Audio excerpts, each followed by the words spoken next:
Hi guys, ನಿಮಗೆಲ್ಲ ಗೊತ್ತೇ ಇದೆ ನಾನು ಹೇರ್ ಕಟ್ ಮಾಡಿಸ್ಕೊಂಡಿದ್ದೀನಿ ಅಂತ. ನೀವೇನಾದರೂ ನನ್ನ hair transformation hair cut transformation video ನೋಡಿಲ್ಲ ಅಂದರೆ ನಾನು ರೀಲ್ಸಲ್ಲಿ ಆಲ್ರೆಡಿ ಅಪ್ಲೋಡ್ ಮಾಡಿದ್ದೀನಿ, ಹೋಗಿ ನೋಡಿ. ನನ್ನ ಇನ್ಸ್ಪೋ ತುಂಬಾ ಸಿಂಪಲ್ ಇತ್ತು. ನಂಗೆ ಬರೀ ಯು ಕಟ್ ಬೇಕಿತ್ತು ಆ್ಯಂಡ್ ಫ್ರೆಂಚ್ ಕಟ್ ಬೇಕಿತ್ತು.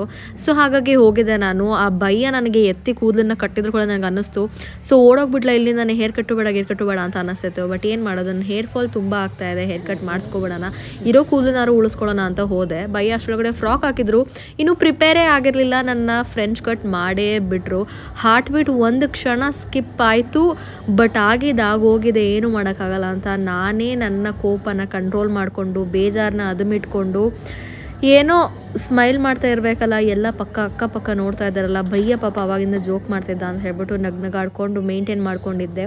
ಸೊ ಇದು ನನ್ನ ಫೈನಲ್ ಲುಕ್ ಗೈಸ್. ಎಷ್ಟು ಚೆನ್ನಾಗಿ ಇಷ್ಟ ಆಯಿತು ಅಂತ ಕಾಮೆಂಟ್ ಮಾಡಿ.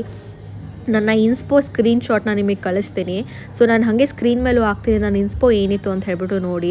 ಏನೇನೇನೋ ಟ್ರೈ ಮಾಡಿದೆ, ಹಂಗೆ ಕಾಣಿಸ್ತೀನಿ ಆ ರೀತಿ ಹೇರ್ ಸ್ಟೈಲ್ ಮಾಡ್ಕೊಳ್ಳೋ ಅಂತ. ಎಷ್ಟು ಹೇರ್ನ ಕೆರ್ಕೊಂಡ್ರು ಅದು ಹಾಗೆ ಕಾಣಿಸ್ತಾ ಇತ್ತು. ನನಗೆ ಹೇರ್ ಸ್ಟೈಲ್ ಇಷ್ಟ ಆಯಿತು ಅಂತ ಕೇಳಿದರೆ ಡೆಫಿನೆಟ್ಲಿ ಇಷ್ಟ ಆಗಿಲ್ಲ. ನಿಮಗೇನಾದರೂ ಇಷ್ಟ ಆದರೆ ಯಸ್ ಅಂತ ಕಾಮೆಂಟ್ ಮಾಡಿ.